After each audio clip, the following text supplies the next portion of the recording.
pangajeng hormatan simkuring. Hadirin anu sami ninggi hormatan simkuring. Katut rerencangan anu sami janten patandang anu ku simkuring dipikade.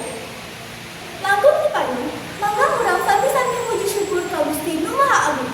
Margi mung barokah sareng rahmat bandara. Urang sadaya tiasa ieu mangpulun bokong larang. Tiasa patepung laung, paamprek jongkok, patepang rarai, patutep deket. Dina acara Festival Tunas Bahasa Ibu tingkat Kota Bekasi tahun 2025. Teuing rahmat miwah kawilujengan mugia disanggakeun ka junjungan urang sadaya Kanjeng Nabi Muhammad sallallahu alaihi wasallam.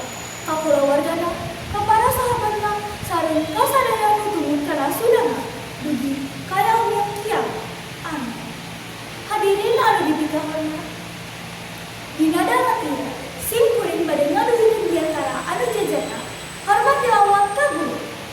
Urang sadaya tangtos terang, guru teh ibarat cahaya panuntun anu ngabimbingna, tinu teu nyaho, janten nyaho, tinu teu bisa, janten bisa. Guru teh digugu jeung ditiru. Hatina, guru teh jalma anu ajeunna kudu di anu sarta paripolana kudu dijadikeun contoh. Tanpa guru, moal aya jalana urang ngontar anu jeung kahirupan anu leuwih hade. Aya deui nu nyebutkeun yen guru ratu panghulu, tapi guru anu utama.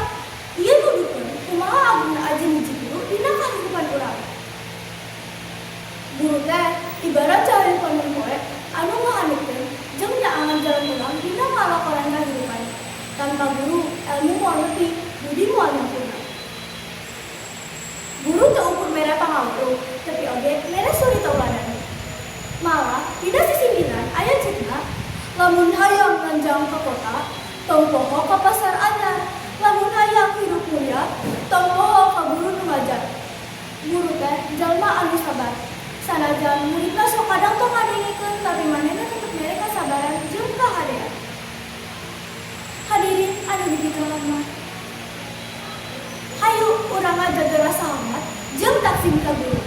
Ku cara kitu, ilmu anu dipasikeun bakal jadi cahaya hirup jeung manfaat pikeun urang di dunia jeung akhirat.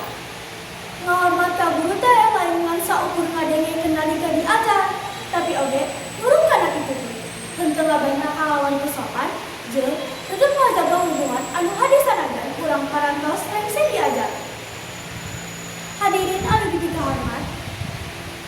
Mau sakieu anu tiasa kapihatut, tutus langkung ku Pangkalang, boga saparang carang sapakan. Pondok Togok Panjang Budak, Dina Jembar Pangampura ti sadayana. Pamugi naon anu didugikeun ku simkuring teh, janten pangilmu jeung pamudak rasa cinta, rasa kanyaang ka guru. Saninteun dua saninteun di parapatan.